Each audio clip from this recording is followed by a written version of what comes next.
My name is Mike Shingange. I'm the Deputy President of COSATU. As COSATU have called this day a day where we protest against the socio-economic, the unaffordable living standard, the cost of living in this country.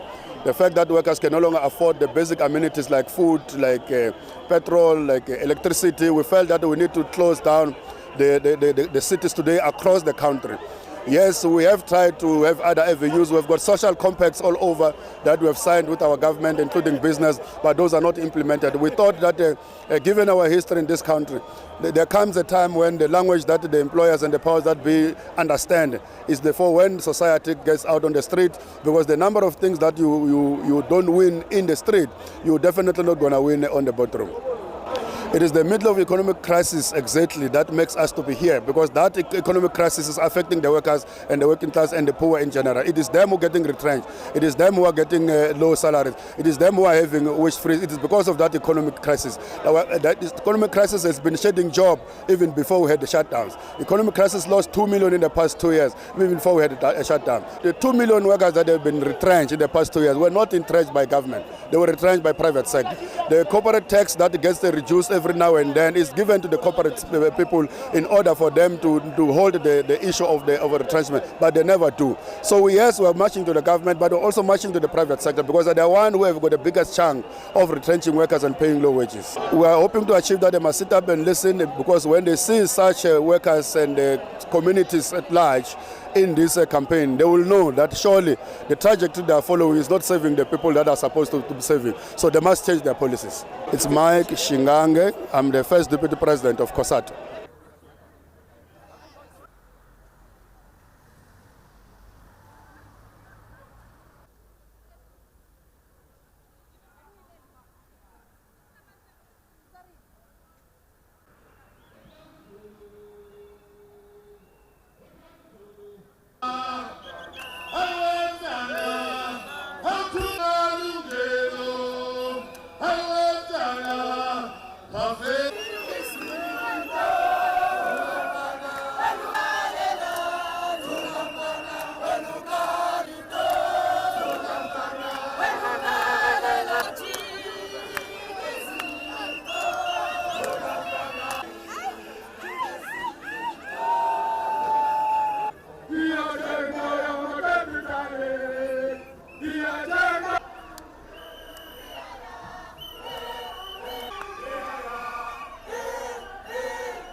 Petrol prices phezulu phansi.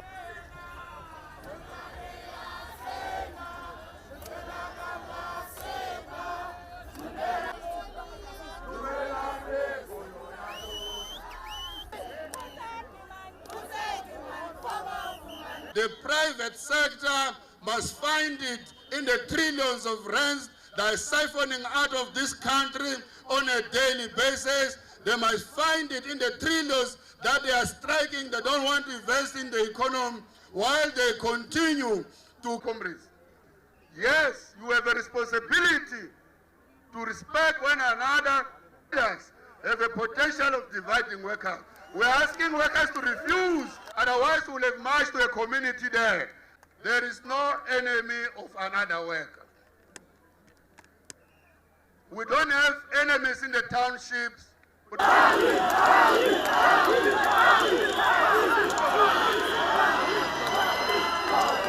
We want more educators to be employed, but here's the difference. Don't insult them by giving them peanuts. We are not monkeys.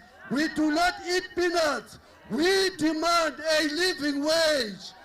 It is our right. In 2017, we engaged government departments, business and social partners at Network on the economic crisis as a major cause to job losses and unemployment in South Africa. Comrades, again on the 5th of August 2022, we served Network through Section 7071 D notice to embark on a legally protected strike to demand urgent action from policymakers, leaders, and have the country lives lives in poverty, with many families forced to live without adequate food, and many of them cannot find jobs. Workers are dealing with wage stagnation, with their wages, repealed inflation, and all those challenges.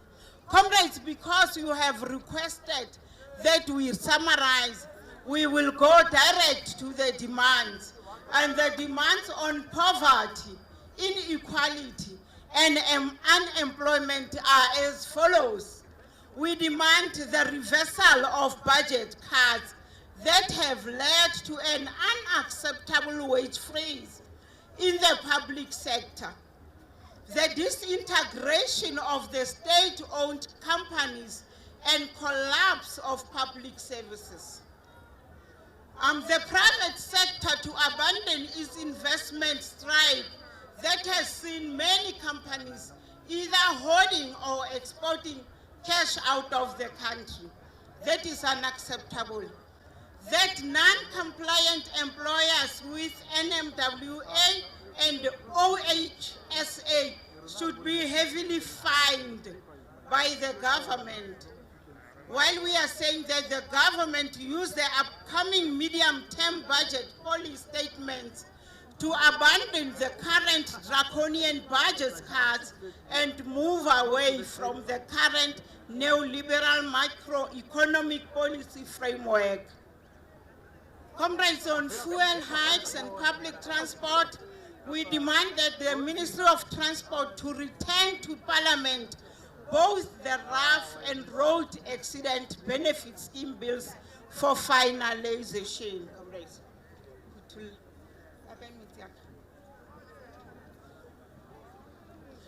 Comrades, and COSATU reiterates its rejection for the e-tolling system. We are still saying they must be scrapped. On ESCOM and energy, comrades, we demand that the Energy Department revives its solar panel program, that the government and private sector should honor their commitments under the ESCOM Social Compact, and that the Department of Public... Comrades, Amanda, may we all tell them to sign here, to sign here. It's not a child's play. To sign here, to sign here. It's not a child's play. To sign here, to sign here. It's not a child's play. To sign here, to sign here. It's not a child's play. To sign here, to sign here. It's not a child's play. Hosanna la. Hosanna mo, Asimu Rabara, Hosanna mo,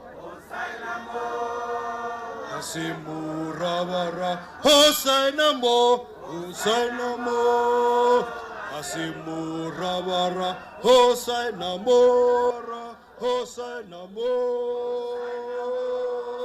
Asimu Rabara, to sign here, to sign child's play. To sign here, it's not a child's play. To sign here, Hosanna mo, umlabala ugusana la, agusu umlabala. To sign. We are here, comrades, to receive your memorandum. First, we want to thank you for the manner you have conducted yourself throughout the day. We owe it to you to go back and seriously look at the issues that are in the memorandum. We agree with you, and unless this government deals with inequality, it will be irrelevant. We agree with you, unless we deal with poverty, unless we deal with unemployment, we will be irrelevant. I want to also make this guarantee, comrades. There is no plan in this government to sell Eskom. It does not exist. You will not find it in any document that was selling ownership of Eskom. Ladies and gentlemen, for this opportunity, we came here to receive a memorandum from workers who showed discipline and unity in persecuting their demands. They have given us memorandums. What is coming very strong there, issues of equality, how they are affecting our country, in particular the poor, how they are affecting women, children, unemployment. All those issues have been raised. And again, we want to commend workers for that peaceful conduct, because there's nothing in this country that can be resolved through violence. Having said that, we had to share with the workers, but we had to be very short because they've been standing there for a long time.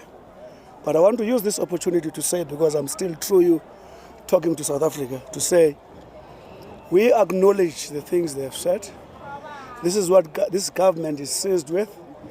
I did say there, just this year alone, based on what the president started in 2018, because we took a decision under this president that our economic recovery is going to be infrastructure-led. That's why a lot of our resources are deployed there. It is against that background that I was able to say 249 billion is at the disposal of that program. That demonstrates the prioritization of that approach. I've said there no less than 60 billion in the province, another one is in local government, 120 is at national level. I also want to say we must also take this into account, that this government, no less than 59% of its budget goes to social wage. What do we mean by social wage? We mean all those public goods that people generally access without pay. Our interest is not to deal with secondary issues. Our concern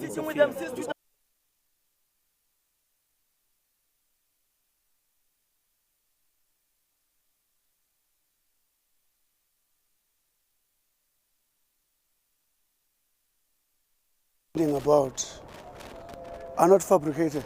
The issues like they are unemployed, that young people have gone to drugs, and life is expensive. If you say they mustn't say those things, you say they must not be factual. Now, what do we do as government? I'm sure you know we tried to do a temporary reduction of what we call fuel cost, which ended in July. And you know fuel costs decreased this month, and the anticipation is that next month it will continue to decline. The Minister of Agriculture ring-fenced 1.2 billion to improve food production, to support farmers, do everything to reduce their input costs so that we can be able to produce food with the hope that we'll deal with the price. But at the end of the day, all these things depend on the economy turning around. Where me and you are sitting, the economy grew in the first quarter. You know this economy has been going very negative all the time. At the end of the reporting time, there's always a competition between loss of jobs and job gain. When you gain, it's positive. When those two fight together, for a long time, it results in negative. As from the last quarter, we had a positive 60,000. Now, yesterday or 2 days ago, we have a positive 648,000. It means the direction is right. The direction says the economy is taking off. If you remember, we said in the first quarter, the value of our economy during that quarter compared to the last quarter of 2018, for the first time, it reached the pre-pandemic level. So there are many interventions we're making. Mainly is turning around the economy in an infrastructure-led manner, which I was trying to explain there. The big challenge that in South Africa we have is not the absence of money, it's actually making the government work. There are negotiations which are led by the Minister of Labour And the most important thing is that up to this point, in fact, we are told that in that engagement, there's a commitment to come with the useful results. We don't know what that result is going to be, but that's how far I can go. They are on, and we commend the workers for staying on the table. National Democratic Revolution. And that unity, we expect it to stay forever. Non-sexism, democracy, unity, peace, and so on. That's the core and the main glue of our relationship. And what also combines us is that we are a progressive perspective.